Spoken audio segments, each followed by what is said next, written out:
This is Robert Goodman for Positive Strokes. I'm glad you have a little bit of time. I want to expound on perception. You know, people look at things the way they perceive it without knowing all the information that they need to know to make a sound decision. They think they know enough and have enough information to judge a situation in the proper manner. But the problem is that they don't. Why? Because you only see what you see, what you think you know, and what you feel that is the best course of action. Let me give you an example. Okay, you have a person that was in the military. When he first got in the military, they pushed him out of a plane because he had to learn how to jump out of a plane, and he pissed on himself all the way down. He was clowned, he was talked about, he was belittled. He couldn't stand up to being a soldier. It was thrown in his face on a regular basis. But there was a gentleman that did not judge him that had some rank. And he had a conversation with him, and he said that when I first got into it, I made some of the baddest mistakes I've ever made. And nobody thought that I would be any good. But as he says, his career, he received numerous medals, commendations, and now he's in control and have a mass of people under him. He says, don't believe what people think that you are or what you're capable of. You are capable of doing anything that you're capable of doing because you have to find it within yourself to accomplish what you want to accomplish. Don't allow people to judge you and to look at you in a certain way that they feel that that's best for you, but they don't even know you well enough to know what's best for you. Some people, when they look at people, they feel that their walk of life or the way they look at things is the best way for you. They don't take a judge of your past. They haven't walked 1,000 miles in your shoes. They've not experienced the pain or the degradation that you have or the past trauma that you have to make a sound decision about you. All they know is their life, what they've experienced, what they've overcome, and now you come into their life and they feel that their way is the best way for you. But I come to realize that nobody can tell what's best for another human being because they don't know that person well enough. Because there's two things that people fail to realize is self-preservation is the first law of any human creature, man or animal.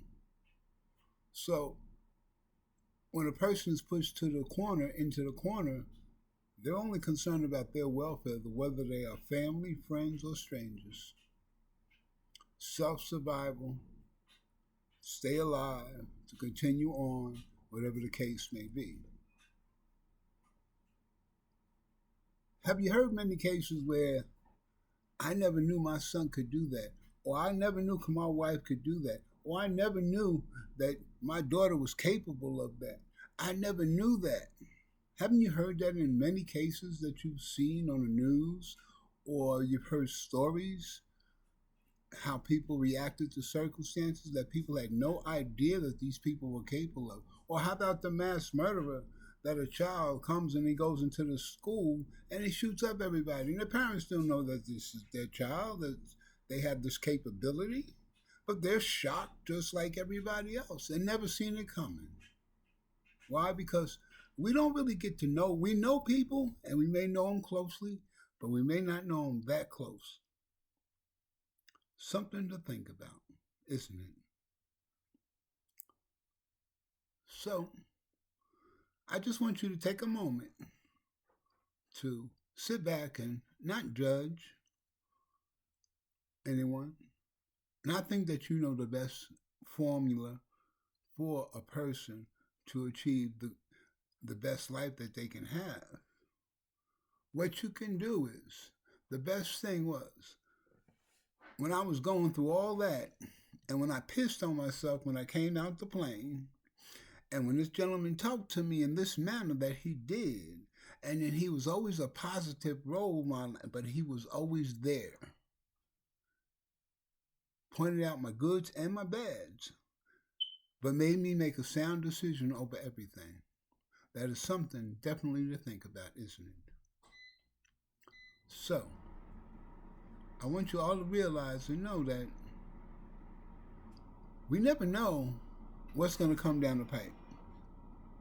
We never know how life is going to treat us. We never know that family members may turn off. We never know where things may happen. We do not know. We have no idea. Because we don't know the full story. And if you believe in God, we can't see into nobody's mind and actions to make a right determination exactly what they're going to do. We can't see that. We only go by the little bit of information that we have to make a sound decision. That's why it's very important for you to keep the focus on your actions and yourself. The actions that you want to do for yourself. How you want to make yourself a better person. How you want to conduct your life. How you want to live your life. I always say that, my stepchildren, they would take an ass whipping and still do what they want to do. So if a child is willing to do that, what more than a grown-up is going to do? Whether you tell them good things or a direction that they should go. Are they going to? They may listen, but they may not do it. Why? Because they're grown. They have a right to make the decisions and the moves that they make for themselves, because they know themselves better than you know them. You may think you know them, but you don't know them. My great-grandfather, he was married for over 50 years, way over 50 years. And he told me, before he passed, he let me know that he says, I love you, Grandma, but I only know up to a point. There's a point that I know nothing about her. And they've been together all these years. So if he's saying that, that means that when you're with somebody, you know of them, you know about them, you know enough information that certain things that you know they'll do and they'll say and they'll act, but you never know what they're going to do when the situation is when they're backed into a corner or they feel threatened or their life feels threatened. You don't know what they're capable of doing, whether it's on the job, in the streets, family members, or whatever. You never know what they're going to do because they're a human being. They're imperfect, and they're going to make a decision. It might be good, it might be bad. We never know. But we cannot control another person's actions or deeds. So, by me telling you and saying all this, understand that people are people. We can love somebody and we cannot look at what we need to look at. Sometimes they say love covers a multitude of sin, which is true because what love does is it clouds our look at people. We give them the benefit of doubt when we shouldn't give them the benefit of the doubt because of our love for that person or that caring for that person or nurturing that person to try to be the best that they can be. So you don't hold on to their faults. Another thing I want to share is, people say that they care for people. They love people. I love you. You hear that many times. You have friends that say, I love you. You have family members that say, I love you. But that's words. Anybody can say that. Anybody can type it on a text. Love is an action word. That's right. Love is an action word. It means action. Action to show your love. Oh, I care about that person. Do you call that person? Do you associate with that person? Do you make that person feel like they're on the outside looking in? But you're grinning in their face saying we all good, but your actions show there's something different. Actions tell exactly where you're coming from. Your actions, what you do, tell exactly how much what comes out of your mouth is good and is fake. How about those who have anger and animosity bottled up in them because of their past experiences in life and stuff? I've had a lot of experience and bad experiences. I've had plenty of close death experiences in my life. I've experienced some stuff that I could not even share on a video. But also, I want to share with this to you is that if I didn't get to know myself, if I didn't talk to someone that has the ability to allow me to look at myself in a different manner and what I've experienced, to let me see where I'm coming from and how these things affected me, then I would not know about myself like I should, because I'm acting on feelings and emotions of the things that hurt me in the past. Feelings and emotions of the past hurt. Things that are done to you. It could be a husband. He wasn't there. He did some cold things. You carry that animosity and that rage and that pain into the present. You stuff them feelings, but when circumstances look like they're the same, then you act the same. Then you act in the same manner that you act back then. Because you're not overcome the past. You're not let go of the past. You're not moved on from the past and accepted your faults and your mistakes of the past. So in order to move on to the present, you have to accept your mistakes of the past. You have to pay attention to why you acted, how you acted, and how you made bad decisions because you acted on feelings and emotions. I act on facts now. I watch myself, I listen to myself. I make sure I don't say nothing out the way because I'm acting on feelings when I express myself in a negative attitude about a situation. But I just be straight up, shoot the facts down,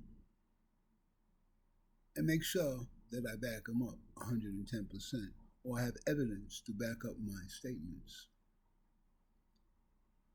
Because I'm acting in the now and I'm acting on facts.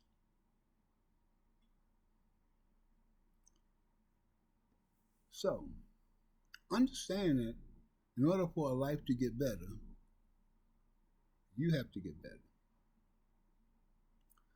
In order for people around you to see who you are and what type of person you are, it's for you to conduct yourself in the same manner as you always did. See, I learned a long time ago that I respect everybody's decision to make a good, bad, or different decision. Whether it's good, bad, or indifferent, it doesn't matter. They have the right to make their own mistakes.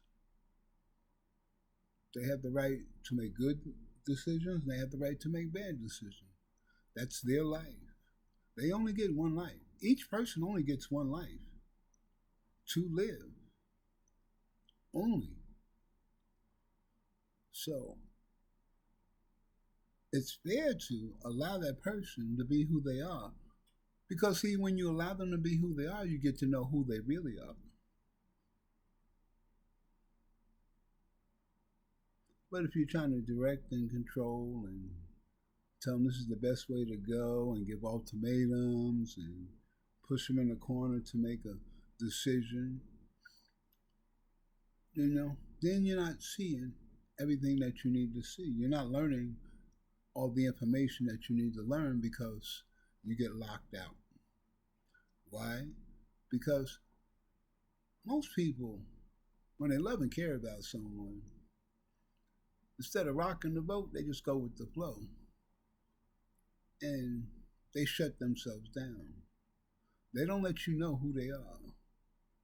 They keep a lot of themselves privately to themselves. Why? Because you haven't made it comfortable for them to be who they are.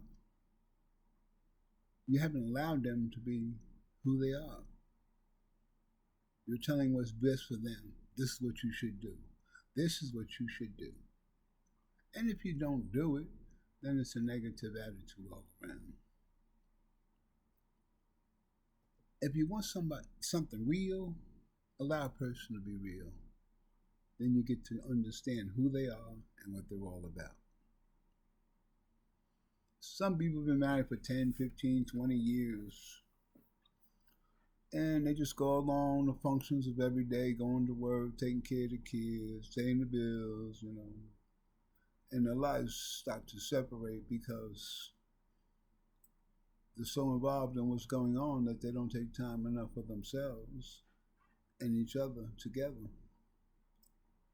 Some people feel that it's running to different places, traveling will bring the bond closer, doing things like that. May, but the bottom line is, the closer the bond is when you're home. You're both in the same house. And you spend time together. You spend time together.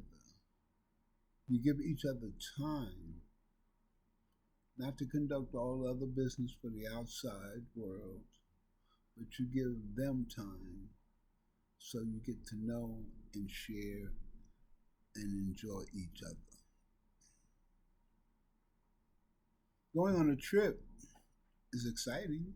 You go see new areas, you do things and everything, but it does not bring the closeness. It's when you're in your own home and you're there together and you make it a home with each other. So, all this is just information to look at. Look at your life. Look at where you're at. Look how old you are. Look where your decision making got you. Look at where your choices got you. Not nobody else's choices, but yours. What you can do to make things better. If you're in a marriage and it's rocky and you're having issues or anything, you need a third party. Reason why is because you need someone to be able to look at each individual's perspective and give you the other person your perspective in a manner that is not harmful but educational. See, when you sit down and you have a conversation with someone you love and you're pointing out things that are going, emotions and feelings and all that shoots into play, and then the wall comes up and the defense, and then you start pointing the finger at all the things that they did or they said because you don't want to deal with what's coming out of their mouth. But when you have a third party involved, it levels the playing field because it's like a referee. Keep everything honest. Make you look at each other's viewpoint differently. you look at their viewpoint in the ways being expressed, because sometimes we don't express our viewpoint or how we feel in a manner that another person can understand.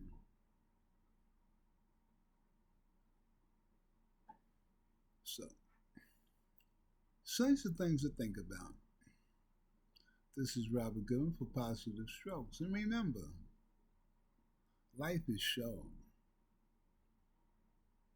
If you play around and run around and do all these things and don't spend time with your significant other like you should, you never know when God's going to call them home. And you don't want to say, oh, I wish I would have did this and I wish I would have did that and spent more time with them.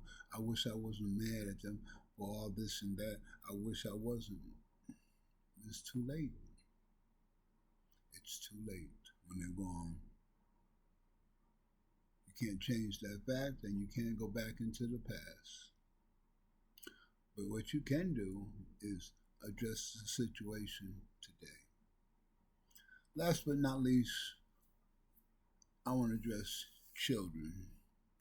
You know, children, your parents, they went hell and high water for you. They've experienced so much that you don't understand why they approached or treated you in the manner that they have, because you have not walked in their shoes. You don't know how much they're capable of handling mentally and physically. Some people can handle trauma and move on. Some people can't. Some people get lost in trauma and don't come back and be stuck there. It has nothing to do with you. It doesn't mean that your mother or your father doesn't love you. It's just that their aspect and the way they look at things was a certain way. It wasn't the right way, but it was a certain way. And as parents get older, they see their mistakes that they made, and it hurts. They wish they'd done better. They wish they was under better circumstances. But it's a pill that they contribute to themselves, thinking that they made the mistake, that they made bad judgment sounds. They've tried everything in their power to give a good, comfortable life to your children, to make life best for you.